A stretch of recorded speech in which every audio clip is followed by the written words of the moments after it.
ఎంతోమంది విద్యార్థులు పెద్ద పెద్ద స్టడీ సెంటర్లో కోచింగ్ తీసుకొని ప్రిపేర్ అయిన ఉద్యోగాలు రాని వారిని చాలామందిని చూస్తున్నాం. కానీ ఒక పల్లెటూరిలో, అది కూడా చిన్న పెంకుటింట్లో కూర్చొని చదివిన ఎందరికో ప్రభుత్వ ఉద్యోగాలు వచ్చాయి.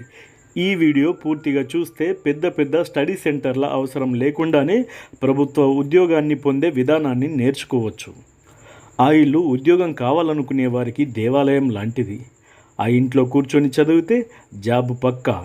ఈ సెంటిమెంట్తోనే ఈ ఇంట్లో ఇప్పటి వరకు 250 మందికి పైగా కాంపిటేటివ్ ఎగ్జామ్కి ప్రిపేర్ అయ్యారు.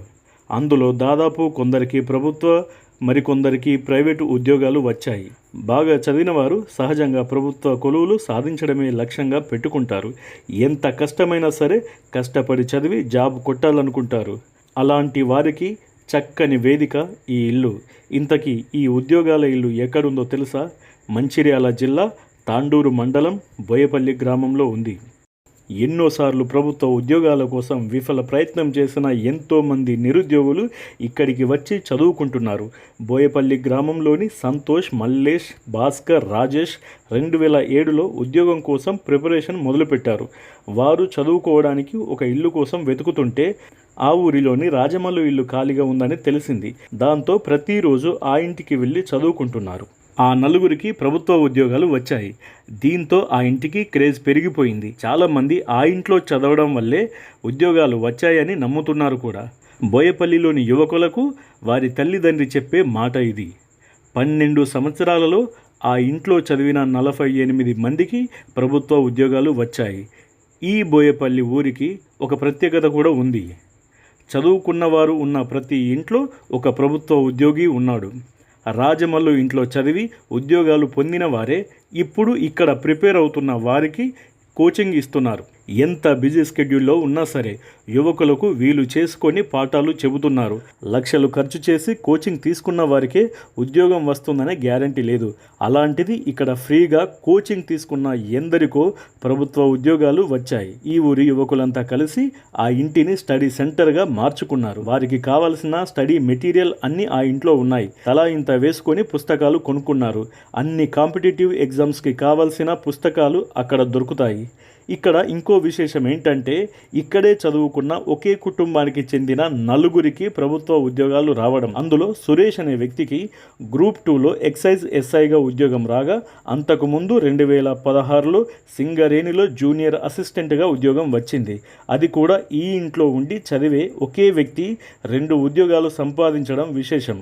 దీంతో ఎక్కడ చూసినా బోయపల్లి పేరే వినిపిస్తుంది. అక్కడ ఎలాంటి టైం టేబుల్ని పాటిస్తారో అక్కడ ప్రిపేర్ అవుతున్న యువకుల మాటల్లోనే వినండి. నా పేరు మాసాడి సాగరం. ఇది మా బోయపల్లి స్టడీ రూమ్ అనమాట. సో ఇక్కడికి వచ్చి చాలామంది విద్యార్థులు కానీ పెద్దవాళ్ళు కానీ గవర్నమెంట్ జాబ్స్కి అప్లై చేసిన వాళ్ళందరూ వచ్చి ఇక్కడ చదువుకుంటూ ఉంటారనమాట. ఇప్పటివరకు చదువుకున్న వాళ్ళకి చాలామందికి ఒక 60-70 మెంబర్స్కి జాబ్స్ వచ్చాయి. ఎందుకు వాళ్ళకి జాబ్స్ వచ్చాయి అంటే, పెద్ద పెద్ద కోచింగ్ ఇన్స్టిట్యూట్స్కి వెళ్ళి వచ్చిన వాళ్ళకు కూడా రాలేదు. కానీ ఇక్కడ చదివిన వాళ్ళకి చాలామందికి జాబ్స్ వచ్చినాయి. ఎందుకంటే ఇక్కడ ఒక ప్రాపర్ టైం టేబుల్ ఉంటుంది. ప్రతి వీక్ ఇట్లా ఒక టాపిక్ డిసైడ్ చేసి దాని మీద ఎగ్జామ్స్ కండక్ట్ చేస్తారనమాట. ఈ రూమ్లో ఉన్న సీనియర్ వాళ్ళు, జాబ్ వచ్చిన వాళ్ళు పేపర్స్ తయారు చేస్తారు. సో స్టూడెంట్స్ వచ్చి ఎగ్జామ్ రాస్తూ ఉంటారు. Strict time table. మార్నింగ్ 4 నుంచి ఈవినింగ్ 11 వరకు చదువుకుంటూనే ఉంటారు అనమాట. ఇంకా ఇక్కడ ఎవరైనా కుల మత భేదాలు ఏం లేకుండా ఎవరికైనా ఓన్లీ స్టడీ ఇంట్రెస్ట్ ఉంటే చాలు. అది ఒకటే మెయిన్ ఫ్యాక్టర్ ఇక్కడికి రావడానికి. అంతే, ఇంకేం ఎలిజిబిలిటీ క్రైటీరియా అంటూ ఏం లేదు. ఎవరికైనా చదువుకోవాలని ఇంట్రెస్ట్ ఒక్కటి ఉంటే చాలు, ఇక్కడికి వచ్చి చదువుకుంటారు. ఇక్కడ మేమే స్టూడెంట్స్ అందరం రూమ్ రెంట్ మనిషికి ఇట్లా 100 రూపాయలు వేసుకొని రూమ్కి కావాల్సిన బుక్స్, వాటర్, బేసిక్ ఐటమ్స్ అవన్నీ కొనుక్కుంటాం.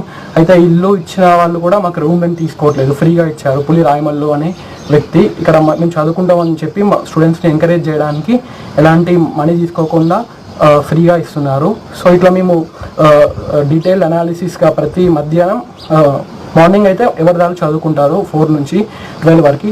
కానీ మధ్యాహ్నం 2 నుంచి 6 వరకు బేసిక్గా అందరికీ మధ్యాహ్నం అయితే నిద్ర వస్తుంది కదా. సో ఆ టైంని గ్రూప్ డిస్కషన్ చేస్తారు. అంటే ఒకరు ఉండి అన్ని క్వశ్చన్స్ అడిగితే ఆన్సర్ చెప్తారు. ఇలా టైంని వేస్ట్ చేయకుండా ఎప్పటికప్పుడు అన్నీ అవుతాయి. సో ఇప్పటివరకు చాలామందికి జాబ్స్ వచ్చాయి. వాళ్ళు కూడా వచ్చి మాకు క్వశ్చన్స్ పేపర్ తయారు చేయడం కానీ, రూమ్కి ఏమన్నా ఇప్పుడు వర్షాకాలం అయిందనుకో, ఇప్పుడు వర్షం కుడితే రేకుకి మొన్న వాళ్ళే ఇచ్చారు. ఇట్లా అందరు కలిసి ఏమన్నా రూమ్కి బేసిక్ ఐటమ్స్ లేకపోయినా వాటర్ కానీ మొన్న తెచ్చారు. అట్లా అవన్నీ బుక్స్ కొత్తగా కావాల్సినాయి. అట్లా చాలామంది పెద్ద పెద్ద జాబ్స్ గ్రూప్ 2 అవి కూడా కొట్టిన వాళ్ళు చాలామంది ఉన్నారు. అట్లా రూమ్కి ఈ యొక్క ప్రత్యేకత ఏంటంటే ఎంతో మంది తెలంగాణలో కూడా కోచింగ్ చెప్పే పెద్ద వాళ్ళు కూడా చాలా మంది అభినందించారు ఇట్లా. ఈ వీడియో పైన మీ స్పందనని కింద కామెంట్లో తెలియజేయండి, లైక్ చేసి అందరికీ షేర్ చేయండి, మన ఛానల్ని సబ్స్క్రైబ్ చేయండి.